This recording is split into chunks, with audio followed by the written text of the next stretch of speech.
Greetings. हरे कृष्णा। तो आज topic है आज शाम के वक्त की उनकी दिल की बातें। ठीक है, हम कर रहे हैं रीडिंग और हमारे सामने है दो ऑब्जेक्ट। पहला तो है ये टैरो और दूसरा है ये ओरेकल। इन दोनों के साथ हम करने वाले हैं रीडिंग। बाकी ध्यान में रखिए जनरल रीडिंग है एंड ऑल 12 साइंस यानी कि 12 राशियों के ऊपर होने वाला है। ठीक है, बाकी आपके साथ कितना कनेक्ट होता है कितना नहीं वो तो डिपेंड करता है। ठीक है, हम कहते हैं यूनिवर्स के ऊपर या फिर जो आपके साथ चीज़ें घट रही है उसके ऊपर। बाकी ये जनरल रीडिंग होता है, आप रीडिंग को देख सकते हैं। हर कार्ड का एक्सप्लेनेशन मैं देता रहता हूँ एंड हर कार्ड के बारे में कि भाई उसमें कौन सी राशि आती है वगैरह वो भी बताता रहता हूँ, तो उसके बारे में भी अगर आपको जानना है तो आप जान सकते हो। बाकी हम लेते हैं कुछ कार्ड, देखते हैं हमें कितने कार्ड्स मिलते हैं। ठीक है, तो हमें मिल चुके हैं ऑलमोस्ट 8 कार्ड्स और ये 2 कार्ड्स मिले हैं लेकिन हम उसे यूज़ करेंगे जिसे हम कहते हैं एज ए ट्रम्प कार्ड। ठीक है, सबसे लास्ट में हम इन कार्ड को यूज़ करेंगे। बाकी हम देखते हैं सबसे पहले हमें कौन से कार्ड्स मिले हैं। पहला तो है ये 10 of sword, Gemini, Libra, Aquarius. फिर मिला है 4 ऑफ वॉन्ड्स, एरीज, लियो, सैज। ओके, 2 कार्ड्स तो यहाँ पे आ चुके हैं कि तीसरा कार्ड भी देखते हैं हम यहाँ पे जो कि है पेज ऑफ सॉर्ड्स। ठीक है, 4th आ गया है ये Taurus, Virgo, Capricorn, queen of pentacles. Next आ गया है हमें ये 4 ऑफ सॉर्ड्स। फिर आ गया है स्ट्रेंथ का कार्ड। फिर आ गया है 4 ऑफ सॉर्ड्स एंड बात करते हैं तो ये आ गया है 6 ऑफ वॉन्ड्स। तो जो बेहतरीन कार्ड्स होते हैं टैरो के वो सारे यहाँ पे आ चुके हैं। स्पेशली अगर हम बात करते हैं 2 कार्ड्स की जो कि है 4 of wands and 6 of wands. ठीक है, so let's connect to it. सारे के सारे 12 साइंस हमें यहाँ पे दिख रहे हैं। देखो, बात करते हैं हम यहाँ पे सीधे तौर पे कार्ड्स की, तो यहाँ पे हमें 12 की 12 राशियाँ दिख रही हैं। ठीक है, 1, 2, 3 एंड 4 है ना, तो सारे के सारे 12 साइंस यहाँ पे प्रस्तुत है। बाकी शुरुआत करते हैं 10 ऑफ सॉर्ड से। तो कहीं ना कहीं इस पर्सन के हिसाब से भी बात करने के लिए सिचुएशन जो है वो शायद हाथ से निकलती हुई उनको लग रही है, फिर लग रहा है कि भाई अब बात करने से फ़ायदा क्या है ना। ये कहीं ना कहीं मतलब मे भी ऐसा है कि किसी बात को लेके थोड़ा सा परहेज कर रहे हैं। आपके सामने अगर अपनी दिल की बातें कहना भी चाहते हैं तो कहीं लेट ना हो गया हो या फिर आप कहीं के ऊपर गुस्सा ना करें, ये उनका पहला मोमेंटम है। क्यों है ऐसा? 4 of wands already may be ये जो रीडिंग है वो शायद उन लोगों के साथ बहुत ज़्यादा मैच कर सकता है मेरे हिसाब से, जो या तो मैरिड है या फिर मैरिज के जस्ट इतने क्लोज हैं। कई बार होता है ना कि मैरिज के बाद हमें कुछ इश्यूज आते हैं कि भाई वो आजकल ध्यान नहीं देते या फिर बात पहले जैसे नहीं करते, वो मुझसे वैसे बात नहीं करती। तो वो चीज़ें कहीं ना कहीं यहाँ पे दिख रही है। क्यों है ऐसा? बिकॉज किसी बात को लेके थोड़ी सी टेंशन लग रही है यहाँ पे। ये पर्सन आपको टेंशन देना नहीं चाहता बल्कि आपका टेंशन दूर करना चाहता है, बट ये जो भी करने का फैसला लेगा उससे आपका क्या रिस्पॉन्स होगा ये उनको नहीं पता। और ये मेन बात है कि क्यों यहाँ पे हमें इश्यूज दिख रहे हैं।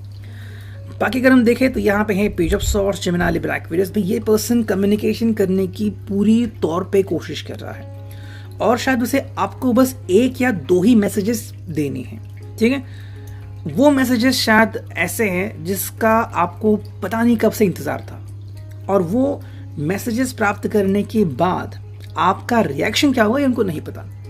हो सकता है आप बहुत ही खुश हो सकता है कि आप उनको क्वेश्चन करो कि अभी तुमने ये मुझे क्यों बताया, है ना। तो कहीं ना कहीं ये इनकी होड़ लगे हुए दिखती है कि मुझे बस ये मैसेजेस फॉरवर्ड करने हैं, आप तक पहुंचाने हैं, बाद में आपका क्या रिएक्शन होगा वो देखा जाएगा। बिकॉज ये कह रहे हैं कि भाई प्रैक्टिकल सोचे तो आप और इनमें ज़्यादा फर्क नहीं है। आप दोनों ही शायद प्रैक्टिकल लाइफ को प्रेफर करते हैं एंड अपने अपने जीवन में सीधे तौर पे कहे तो कहीं ना कहीं पे फिक्स्ड हैं या फिर एंजॉय कर रहे हैं। मतलब मे बी आपके जो फ्रेंड्स हैं, इनके जो फ्रेंड्स हैं, आपकी फैमिली, इनकी फैमिली, चाहे आप अलग अलग एक दूसरे को काउंट करें, आप में भी अगर अभी मैरिड नहीं हो फिर भी आप भी कहीं ना कहीं पे सेटल हो अपनी ज़िंदगी में, ये भी अपनी ज़िंदगी में कहीं ना कहीं सेटल है। तो एक प्रैक्टिकल जीवन यहाँ पे दिखता है कि वैसे तो कोई इशू नहीं है, बट अगर बात करते हैं रिलेशनशिप के बारे में तो हाँ, ये कुछ बातें आप तक पहुँचाना ज़रूर चाहते हैं। क्यों है ऐसा? 4 ऑफ कप्स। शायद इस पर्सन को एक ट्विस्ट या टर्न लेना पड़ सकता है या फिर यूनिवर्स ने कोई नया ट्विस्ट लाया है इनके जीवन में। मे बी अगर आपसे कनेक्ट होना है तो जैसे कि हमने देखा है कई बार कि शादी करने के लिए इंसान को फिर बहुत कुछ कभी कभी सैक्रिफाइस करना पड़ता है। कई बार कुछ जॉब्स होते हैं जहाँ पे शादी इतने ईजिली वो अलाउड नहीं करते है ना। तो वो चीज़ें भी देखने को मिलती कि अगर ये पर्सन ऐसी कोई क्वेश्चन कर रहा है, फिर ऐसा कोई स्टेप उठा रहा है, तो आफ्टर दैट व्हाट। देखो यहाँ पे ये पर्सन कह रहा है कि मेरा तो मतलब मैं तो पूरे शिद्दत से प्यार करता हूँ, मोस्ट इंपॉर्टेंटली ये स्टेप उठाने के लिए मैं रेडी हूँ। मतलब हम कह सकते हैं कि ये पर्सन आपके लिए सेक्रीफाइसेस करने के लिए हमें रेडी दिख रहा है, चाहे वो सेक्रीफाइसेस फैमिली के लिए हो, फैमिली का ही हो, अपनी जॉब का ही हो, किसी का भी हो, ये पर्सन वो सब करने को तैयार है। बस उनके हिसाब से आपसे कम्युनिकेशन होना चाहिए। विक्ट्री कार्ड को हम एज ए मैरिज कंसिडर कर सकते हैं। मे बी अगर आप मैरिड हो तो कहीं ना कहीं भी आपका जो गुस्सा है वो शांत होना चाहिए। आप शायद उनसे जो डिमांड कर रहे हो ना, वो डिमांड कंप्लीट करने के लिए इस पर्सन को अपने जीवन में, अपने लाइफस्टाइल में बहुत सारे सेक्रीफाइसेस करने पड़ सकते हैं। क्या ये इसके लिए रेडी है? हाँ, क्यों नहीं। ये खुद कह रहा है कि आई एम रेडी, मुझ में स्ट्रेंथ है। तो कहीं ना कहीं मेरे हिसाब से ये अपनी एक्स्ट्रा स्ट्रेंथ यूज करने वाला है। बट उसके बाद क्या? 4 ऑफ स्वॉर्ड्स, ये शांत बैठेगा।